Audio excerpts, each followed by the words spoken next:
The mistake that makes you easy to control. You were taught that speaking more makes you look intelligent, confident, respected. That if you explain yourself well enough, people will understand you. That if you justify your decisions, defend your actions, and fill every silence with words, you take control of the situation. That belief is not just wrong. It is the exact mechanism that makes you easy to control. Every time you speak more than necessary, you leave traces. You expose your thinking patterns, your emotional reactions, your insecurities, your need for validation. You reveal what frustrates you, what pressures you, what makes you uncomfortable. And once that information is out, it no longer belongs to you. It becomes material that others can use, shape, and turn against you. This is something most people never realize. They believe communication is power, but what they practice is exposure. They think they are asserting themselves, but in reality, they are making themselves predictable. CARL Jung approached this from a deeper psychological lens. In his work on the unconscious, he made it clear that what is not mastered within becomes visible without. When you speak impulsively, when you feel the urge to explain yourself excessively, you are not expressing strength. You are leaking what you have not yet controlled inside your own mind. And people, consciously or unconsciously, read that. Look closely at social dynamics. The person who talks too much is often the one interrupted, dismissed, or subtly disrespected. Not because their words lack value, but because their presence lacks restraint. On the other side, there is always someone who speaks less, who pauses, who observes. That person does not need to raise their voice or prove their point. Their silence creates weight. Their words, when they come, land with precision. This is not personality. This is discipline. There is a moment in every conversation where you feel the urge to fill the gap, to justify yourself, to make sure the other person understands, to avoid being misunderstood. That moment is critical, because what feels like clarity is often fear. Fear of rejection, fear of being judged, fear of losing control of how others perceive you. And manipulators do not fight you in that moment. They wait. They allow you to speak. They let you over-explain. They give you space to reveal everything. And while you believe you are gaining control, you are actually giving them a complete map of your mind, your priorities, your weaknesses, your emotional triggers. They do not need to force anything. You have already made their job easier. This is why so many people feel confused after certain conversations. They walk away thinking, I said everything, I explained myself clearly, why do I still feel like I lost? Because the more you tried to clarify, the more you exposed. And the more you exposed, the easier it became to influence you. The dangerous part is that this process is silent. There is no obvious manipulation, no direct control. It happens gradually, through patterns, through repetition, through your own words being used as leverage. So now you need to face a question that most people avoid. How much of what you say is truly necessary, and how much of it is just an attempt to relieve internal tension? Because once you start seeing your own behavior clearly, everything changes. Conversations feel different. People reveal themselves faster. And you begin to notice a truth that was always there, hidden in plain sight.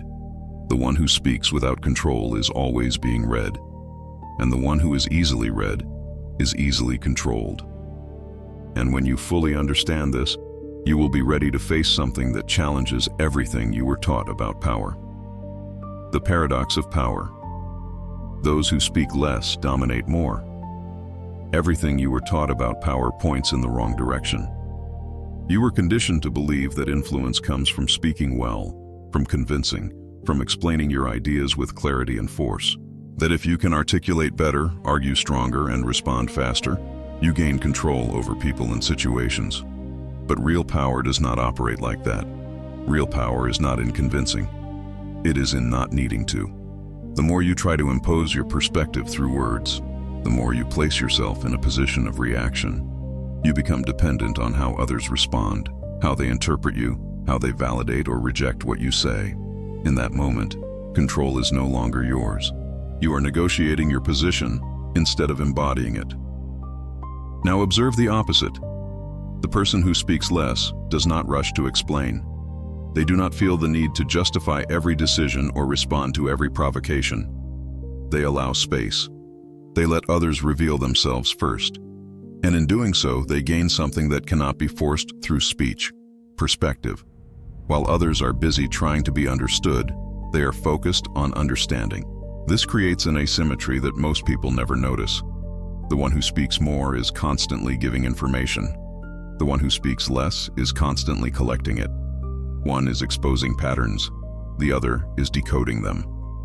That difference alone changes the entire balance of power. CARL Jung pointed toward this dynamic when exploring the relationship between consciousness and observation. The more aware you are of what is happening internally and externally, the less you need to react impulsively. And the less you react, the less control others have over you. Silence, in this sense, is not absence. It is presence under control. There is a reason why silence creates tension in conversations. When you do not immediately respond, when you do not fill the gap with explanations, the other person begins to project. They start wondering what you are thinking, how you are interpreting them, what your next move will be. And in that uncertainty, they reveal more than they intended. This is where power shifts. Most people cannot tolerate that tension. They rush to break it. They speak too soon, too much, too openly. And every time they do, they reduce their own position. Because the moment you reveal everything, there is nothing left to protect, nothing left to control. The one who dominates a conversation is not the one who talks the most. It is the one who decides when to speak and when to remain silent. That decision requires discipline. It requires the ability to sit with discomfort, to resist the urge to prove yourself, to accept that you do not need to be understood immediately. It requires confidence that does not depend on constant expression. And this is where most people fail. They confuse expression with strength. They believe that if they do not speak, they lose.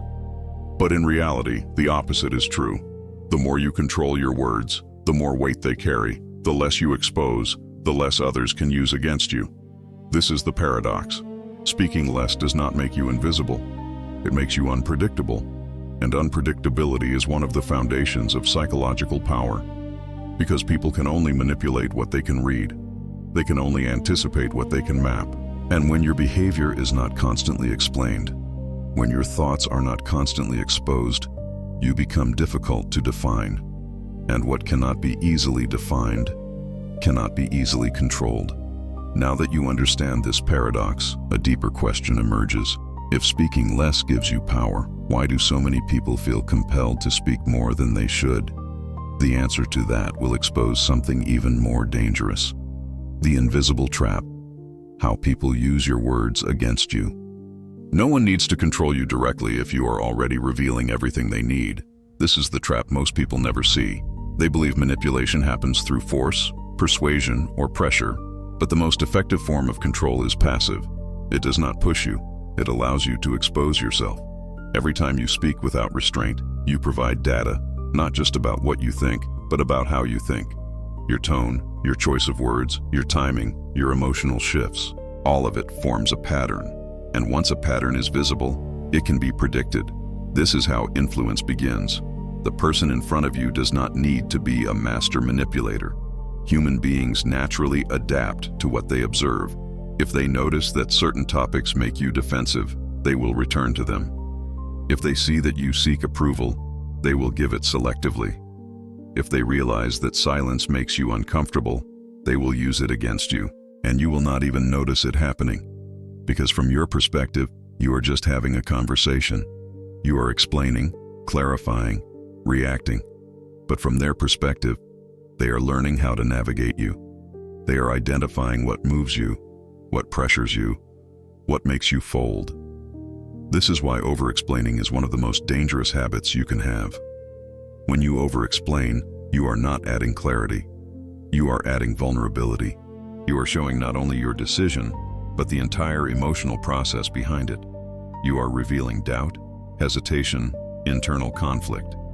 And once those elements are visible, they can be targeted. CARL Jung described something essential about this dynamic. What remains unconscious within you does not disappear. It manifests in your behavior. It leaks through your expressions, your reactions, your words. And when you are unaware of these leaks, others can see them more clearly than you do. This is where the imbalance happens. You believe you are in control because you are speaking, but in reality you are being studied. Your words become evidence, your reactions become signals, and slowly, without confrontation, your position weakens. Think about how many times you felt misunderstood, even after explaining everything. Or how often you left a conversation feeling like you gave too much, said too much, revealed more than you intended. That is not accidental. It is the result of a pattern where expression replaces control. The more you explain, the more you invite interpretation. And interpretation is where manipulation lives. Because once your words are out, they can be reframed, questioned, twisted, or used at the right moment to shift the dynamic against you. The most dangerous part is that you participate in this process willingly. You feel the urge to justify yourself, to make sure the other person sees your side, to remove any ambiguity. But in doing so, you remove your own protection. You turn your internal world into something accessible. And once it is accessible, it is no longer safe. The people who understand this do not rush to speak. They do not feel the need to clarify every detail.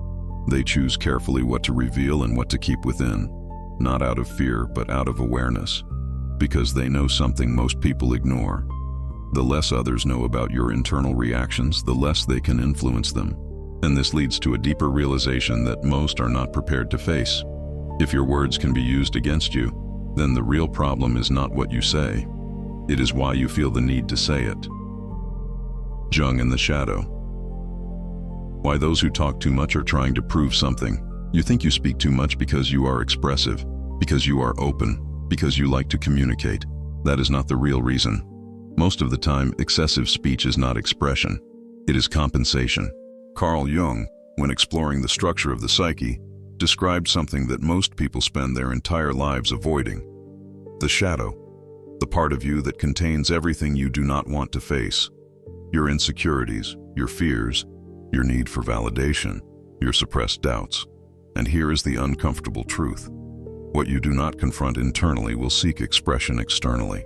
When you feel the need to constantly explain yourself, to justify your actions, to make sure others understand your intentions, you are not communicating clarity. You are trying to control perception. You are trying to prevent others from seeing something in you that you are not at peace with. That is the shadow at work. The more unstable you feel internally, the more you try to stabilize your image externally. You speak more, you clarify more, you defend more. You try to close every gap, eliminate every misunderstanding, secure every interpretation. But in doing so, you reveal exactly what you are trying to hide. Because someone who is truly at peace with their decisions does not need to explain them repeatedly. Someone who is grounded does not rush to justify their existence, their choices, their perspective. There is a natural restraint that comes from internal alignment. And when that alignment is missing, words take its place. This is why some people cannot tolerate being misunderstood. The moment they feel misinterpreted, they react. They explain again and again and again. Not because the situation requires it, but because their identity feels threatened. That reaction exposes them. Jung understood that the shadow does not disappear when ignored. It influences behavior in subtle ways. It leaks through tone, through urgency, through the inability to remain silent when silence would be more powerful. And people sense that. Even if they cannot explain it, they feel the imbalance. They perceive the excess. And that perception changes how they respond to you. It makes you easier to read, easier to anticipate, easier to influence. Now consider the opposite. A person who has confronted their own shadow does not need to perform. They do not need to prove. They are not driven by the need to control how others see them, because they have already faced what they are. That creates a different kind of presence. A presence that does not rush, that does not over-explain, that does not react impulsively to every tension. There is space between stimulus and response, and in that space, there is control. This is why silence is not just a strategy. It is a reflection of inner order. If you cannot remain silent, it is not because you have too much to say. It is because something within you is unsettled. Something is seeking validation, recognition, reassurance. And until you confront that, your words will continue to betray you. So the real question is no longer about communication. It becomes something deeper. What are you trying so hard to prove every time you feel the need to speak? Because once you begin to see that clearly, you will start to understand why silence feels uncomfortable and why that discomfort holds the key to a level of power most people never reach. The power of discomfort. Why silence unsettles people. There is a moment in every interaction where silence appears, and most people rush to destroy it. They fill it with words, explanations, nervous laughter, anything to avoid the weight of that pause.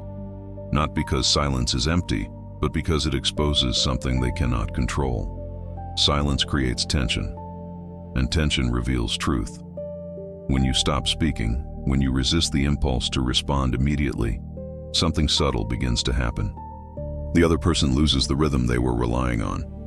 They expect reaction, feedback, confirmation. And when it does not come, uncertainty begins to grow. That uncertainty is powerful, because in that space, people start revealing more than they planned. They begin to explain themselves without being asked. They adjust their tone, change their approach, search for cues in your expression. And while they are doing that, you are gaining something they are not even aware of. Clarity. Most conversations are not about words. They are about control of emotional tempo. Whoever dictates the pace, dictates the direction. And silence disrupts that pace completely. This is why manipulators depend on quick responses. They need you to react. They need your immediate emotion, your instant explanation, your unfiltered words. Because in speed, there is less control. In urgency, there is less awareness. And in that state, you are easier to influence. But when you pause, when you allow silence to exist without rushing to fill it, you remove that advantage. You slow everything down. And when things slow down, patterns become visible, intentions become clearer. You begin to see what is being said, but more importantly, what is being hidden. CARL Jung understood the value of this internal pause. In his exploration of consciousness, he emphasized the importance of observing before reacting. The individual who can remain present without being consumed by impulse gains access to a deeper layer of perception. That is what silence gives you. It creates distance between what happens and how you respond to it. And in that distance, you regain control. Now here is where most people fail. They interpret silence as weakness. They believe that if they do not respond immediately, they appear unsure, passive, disconnected. So they rush to speak, to prove that they are engaged, that they are confident, that they are in control. But the opposite is true. The one who cannot tolerate silence is the one who lacks control, because they are driven by discomfort. They are reacting to internal pressure, not choosing their response consciously. And that makes them predictable. The one who can remain silent, who can hold that tension without breaking it, becomes difficult to read, difficult to anticipate. And when you cannot be anticipated, you cannot be easily manipulated. This is why silence unsettles people. It removes their ability to predict you. It forces them to confront their own thoughts without immediate feedback. It creates a space where their assumptions become visible and often inaccurate. And in that space, the balance of power shifts. You are no longer reacting. You are observing. You are no longer exposing. You are receiving. And once you understand how to stay in that position, a new ability begins to emerge. One that most people never develop because they are too busy speaking to notice what is happening around them. The ability to see without being seen. The invisible reading. How to observe without being read. Most people enter a conversation trying to be understood. They focus on what to say, how to respond, how to position themselves. Their attention is turned outward in a reactive way, constantly adjusting based on the other person's words, tone, and reactions. But the moment you shift your objective from being understood to understanding, everything changes. You stop performing. You start observing. And observation, when done correctly, gives you access to information that words alone will never reveal. Every person communicates far more than they say. Their posture, their timing, the way they pause, the way they emphasize certain words, the moments they avoid eye contact or overcompensate with it. These are not random. They are expressions of internal states that most people are not aware they are displaying. When you speak less, you begin to notice these patterns. You notice when someone answers too quickly, as if they were prepared for that question. You notice when someone gives too much detail, as if they are trying to control the narrative. You notice when their tone changes slightly when a specific topic is mentioned. These micro shifts are signals, and signals, when read correctly, reveal intention. This is what most people miss. They are so focused on expressing themselves that they never develop the ability to decode others. They speak, react, respond, and move on without realizing how much information was available in that moment. And because they do not see it, they cannot use it. CARL Jung approached this through the idea of psychological awareness. The more conscious you become of both your internal state and external behavior, the more you can perceive what lies beneath the surface, not just in yourself, but in others. But there is a condition for this. You cannot observe deeply if you are constantly exposing yourself. The moment you reveal too much, you shift the attention away from the other person and onto you. They begin to read you instead. They analyze your words, your reactions, your emotional tone. And just like that, you lose the advantage. To observe without being read, you need restraint. You need to speak with intention, not impulse.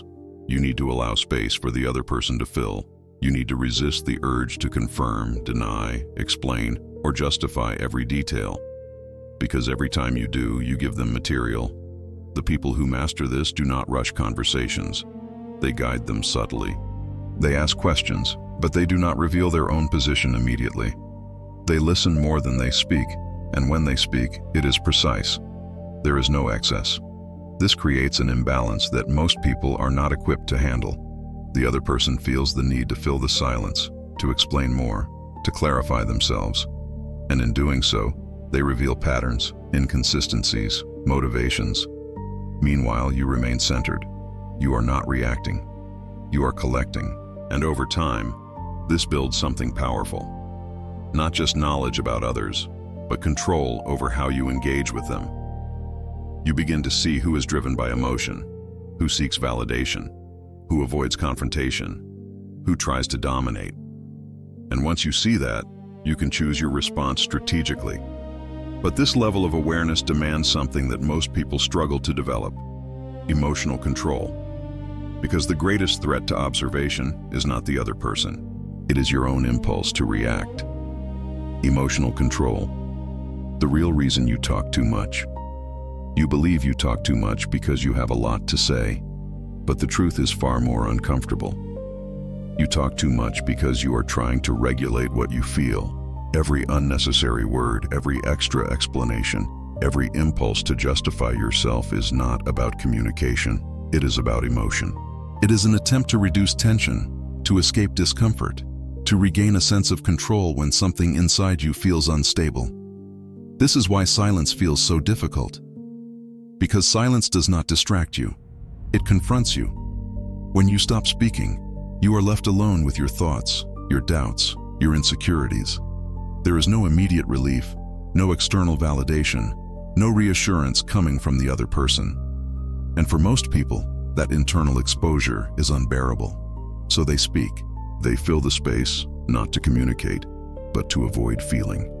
They explain more than necessary, not because the situation demands it, but because their mind is seeking resolution. They try to control how they are perceived, not because it is strategic, but because they are afraid of being misunderstood. And that fear drives behavior. CARL Jung made it clear that what you do not integrate within yourself will control you from the outside. If you are not aware of your emotional triggers, they will dictate your actions. If you have not confronted your insecurities, they will appear in your need for validation. And the moment emotion dictates your speech, you lose control, because now you are no longer choosing your words. You are reacting through them. Think about how many times you said something and immediately felt regret, not because the content was wrong, but because it revealed too much, because it came from a place of urgency, not clarity. That is emotional leakage. It happens when your internal state overrides your discipline, when the need to relieve pressure becomes stronger than the ability to remain composed. And once that happens, everything you say carries that instability. People sense it, even if they cannot explain it. They feel the excess, the urgency, the lack of restraint, and that perception changes how they interact with you. It makes you easier to read, easier to anticipate, easier to influence. Now consider the opposite. A person who has emotional control does not rush to speak. They do not feel the need to respond immediately. They can sit with discomfort without trying to escape it. They can feel tension without being driven by it. That creates a completely different presence. They are not reacting to the conversation. They are directing themselves within it. This is where real power begins. Because when your emotions are under control, your words become deliberate. There is no excess, no leakage, no unnecessary exposure. What you say is chosen, not triggered, and that makes you unpredictable. Not in a chaotic way, but in a controlled way. People cannot map your reactions easily. They cannot anticipate how you will respond under pressure. And when they cannot predict you, they cannot manipulate you. This is why discipline is not just about behavior. It is about internal order. If you cannot control what you feel, you will not control what you say. And if you cannot control what you say, you will constantly give others access to your internal world. So the problem is not communication, it is regulation. And once you understand this, you begin to see that silence is not something you apply externally. It is something that emerges naturally when your internal state is stable. But when that stability is present, something else begins to change. Not just how you speak, but how others perceive you. The presence that commands respect, how silence changes how people see you. People do not respond to what you say as much as they respond to what you project. You can use the right words, the right tone, the right arguments, and still be ignored. Not because your message lacks value, but because your presence does not carry weight. And presence is not built through constant expression. It is built through restraint. When you speak less, something subtle begins to change. Your words stop being ordinary. They gain density. They carry intention. And because they are not frequent, they are not diluted. People start paying attention, not just to what you say, but to when you choose to say it. This is how perception shifts. The person who speaks all the time becomes predictable. Their reactions are known. Their patterns are visible. There is no tension, no anticipation, and without anticipation, there is no impact. But the person who speaks selectively creates a different dynamic. There is space around their words. There is silence before and after what they say. And that silence amplifies everything. It forces others to focus, to interpret, to consider. It creates a sense that something important is being said, even before the words are spoken. This is not manipulation, it is structure. CARL Jung, in his observations about psychological presence, pointed out that individuals who are internally grounded do not need to assert themselves constantly.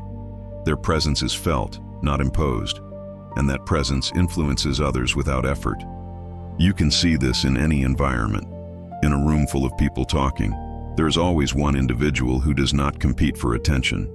They do not interrupt, they do not rush, they do not try to dominate the conversation. And yet, when they finally speak, everyone listens. That is not coincidence. That is the result of controlled expression. Silence creates mystery, and mystery creates respect. When people cannot easily read you, they assign more weight to your presence. They become cautious. They observe you more carefully. They think twice before challenging you, because they are not sure how you will respond. And that uncertainty elevates your position. Most people lose respect not because they are weak, but because they are too available. They reveal everything too quickly. They remove all ambiguity. They make themselves easy to understand, easy to predict, easy to navigate. And once that happens, others adjust their behavior accordingly. They interrupt more. They question more. They push boundaries more. Not out of malice, but because there is no resistance. There is no tension. There is nothing that signals strength. Now consider what happens when that changes. When you stop explaining everything, when you stop reacting immediately, when you allow silence to exist without rushing to break it. People begin to adjust. They listen more carefully. They speak more cautiously. They start seeking your reaction instead of assuming it. And in that shift, your position changes without you saying anything new. That is presence. It is not about dominance. It is about stability. Because when you are stable, you do not need to prove anything. And when you do not need to prove anything, your behavior becomes controlled, measured, intentional. And that control is what people respect. Not loudness, not constant expression, not the ability to argue endlessly, but the ability to remain composed, to choose your words, to hold your position without needing to justify it. This is what makes someone difficult to manipulate, not because they resist everything, but because they are not easily moved. And when you reach that point, something even more revealing begins to happen. You start to see how these dynamics play out in real situations, in ways you may have experienced many times, without ever understanding why. The real-life test. What happens when you stop explaining yourself? There is a moment when everything you have understood so far stops being theory and becomes reality. It happens the first time you choose silence where you would normally explain. Someone questions you. Someone challenges your decision. Someone looks at you expecting justification, expecting you to defend, clarify, prove your point, and your instinct tells you to speak, to make sure they understand, to avoid being misjudged. But this time you do something different. You stop. You hold your position without explaining it. And in that moment, something shifts. At first, there is tension. The other person waits. They expect you to continue, to fill the gap, to give them more. But you do not. You remain composed, present, but silent beyond what is necessary. That silence forces a reaction. Sometimes they will speak more, trying to extract information from you. They will ask additional questions, rephrase their statements, push slightly harder. Not because they are in control, but because they are trying to regain it. Other times, they will become uncertain. They will begin to question their own assumption. They will wonder if they misunderstood you, if they pushed too far, if they misjudged the situation. And that is where the dynamic changes. Because when you stop explaining yourself, you stop negotiating your position. Most people believe that explaining creates clarity. But in many situations, it creates weakness. It signals that your position depends on acceptance, that you need the other person to understand you in order to feel secure. And once that signal is perceived, it alters how people treat you. They challenge more. They question more. They test boundaries because they sense that your position is not fixed, that it can be moved through pressure. Now remove that signal. When you respond with precision, when you say only what is necessary and nothing more, when you do not rush to justify every detail, you create a different impression. You appear grounded. Not because you are silent for the sake of silence, but because you are not dependent on approval. Your decisions are not open to constant negotiation. Your words are not seeking validation. And people feel that. In a disagreement, this changes everything. Instead of escalating, you create space. Instead of reacting emotionally, you remain centered. And that forces the other person to either raise their level or reveal their instability. In professional environments, the effect is even more visible. The person who over-explains is often perceived as unsure, even when they are competent. The one who speaks with clarity and stops is perceived as decisive, even with fewer words. Because perception is shaped by control, not quantity. In relationships, this becomes even more powerful. When you stop over-explaining your intentions, your emotions, your every thought, you remove the constant need to be interpreted. You create space for the other person to observe you instead of dissecting you. And that changes how they relate to you. They begin to respect your boundaries, not because you demanded it, but because your behavior signals it. This is the real test. Not understanding the concept, but applying it when it matters. In the exact moment where your instinct tells you to speak more, to explain further, to make sure you are understood. That is where most people break. Because silence, in that moment, feels like risk. It feels like loss of control. It feels like you are giving something up. But the reality is the opposite. You are taking control back. And the more you experience this in real situations, the more you realize that silence is not passive. It is active discipline. But like any discipline, it requires balance. Because there is a point where silence alone is not enough. There is a moment where words must be used, not impulsively, but with precision. And knowing that difference is what separates restraint from true power. The limit of silence. When speaking becomes a weapon, silence gives you control, but silence alone is not power. There is a point where remaining quiet is no longer strength. It becomes avoidance. And if you do not understand that line, you do not master silence, you hide behind it. Power is not in never speaking. Power is in knowing exactly when to speak. Most people fail in both directions. They either talk too much and lose control, or they withdraw completely and lose influence. In both cases, the problem is the same. Lack of precision. Because words, when used correctly, are not noise.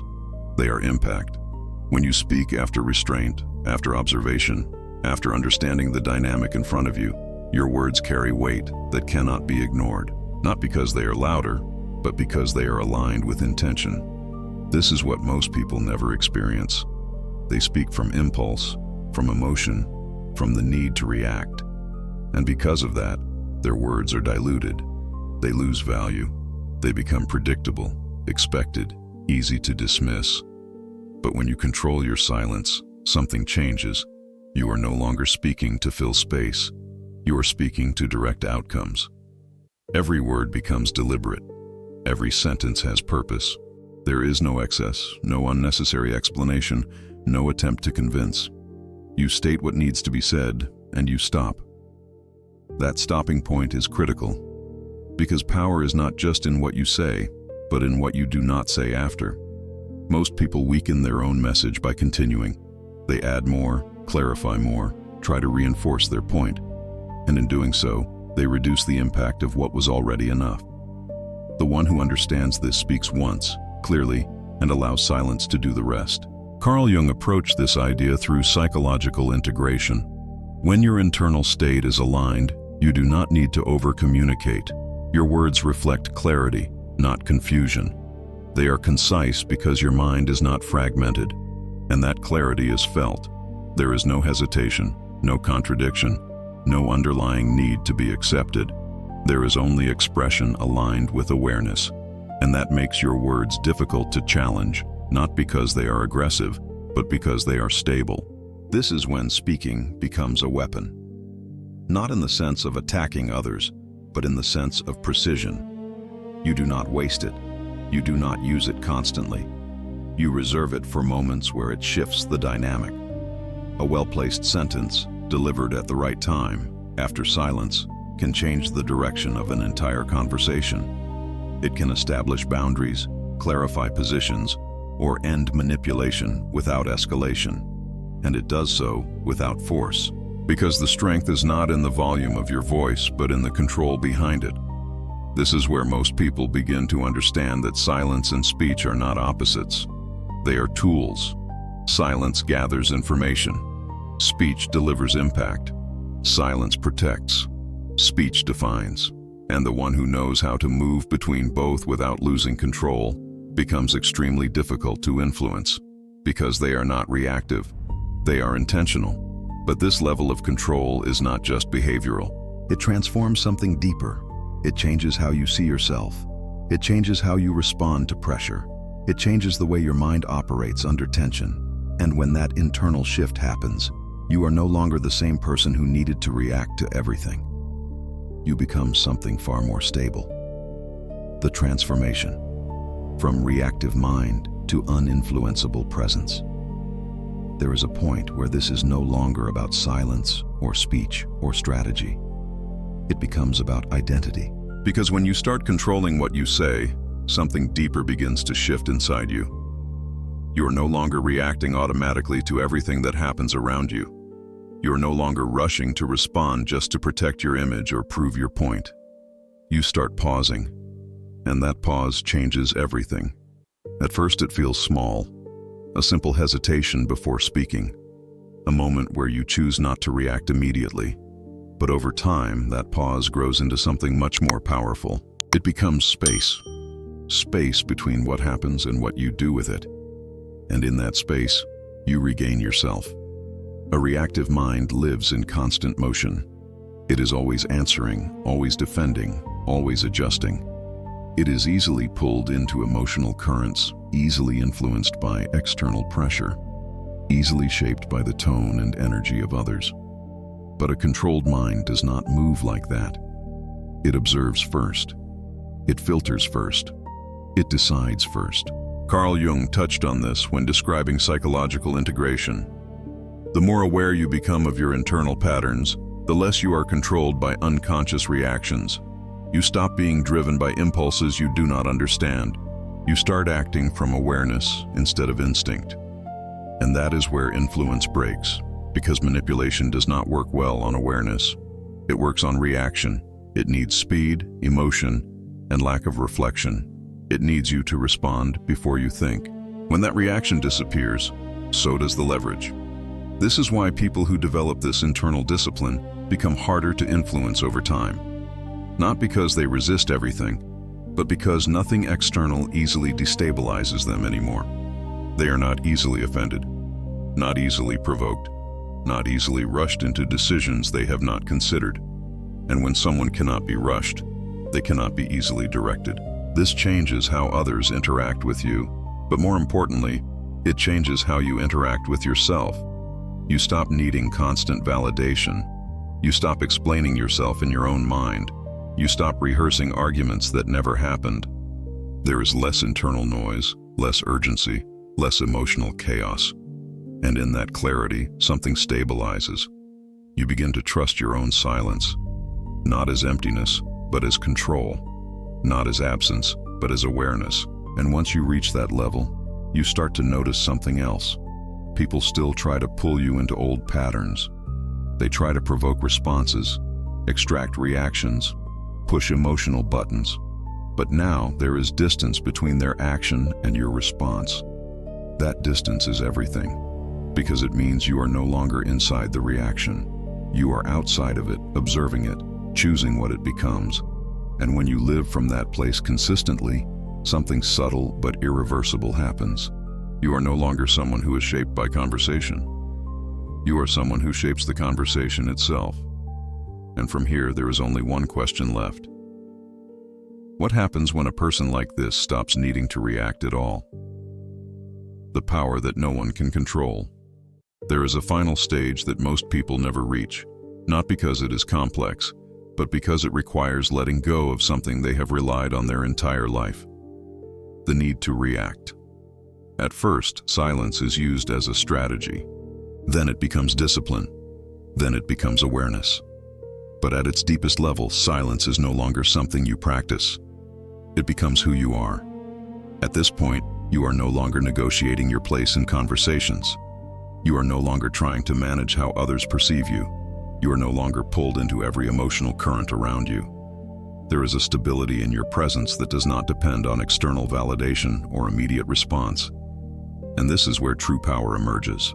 Not the power to dominate people, but the power to remain untouched by what tries to move you without reason. Carl Jung described a similar transformation when he spoke about individuation. The process of becoming whole is not about adding more to yourself, but about removing what controls you unconsciously. When you are no longer driven by unconscious reaction, you begin to act from a centered place of awareness. And that changes everything. Because manipulation only works where there is emotional instability. It requires reaction, urgency, internal conflict. It needs you to respond before you understand what is happening. But when that automatic reaction disappears, the mechanism loses effectiveness. People may still try to provoke you. They may still attempt to pull you into arguments, misunderstandings, emotional exchanges. But you are no longer operating from that level. You are observing, not absorbing. You are present, not reactive. And in that state, something becomes very clear. You do not need to speak less to have power. You speak less because you are already in control. Silence is no longer a technique. It is a reflection of internal order. A mind that is not chaotic does not need to express chaos. A mind that is not insecure does not need to prove itself. A mind that is not reactive does not need to defend every moment. And this is what makes you difficult to influence. Not because you resist everything, but because nothing easily disrupts your center. You are no longer predictable in emotional terms. You are no longer accessible through pressure. You are no longer defined by how others attempt to frame you. And when that happens, something fundamental shifts in how you exist in the world. You are still part of conversations. You still speak when necessary. You still engage when appropriate. But nothing controls you. Not urgency, not emotion, not external interpretation. And in that state, there is no need to prove power, because power is already present in how you move, how you pause, and how you choose. Because in the end, the highest form of psychological strength is not dominance over others. It is immunity to being controlled by them.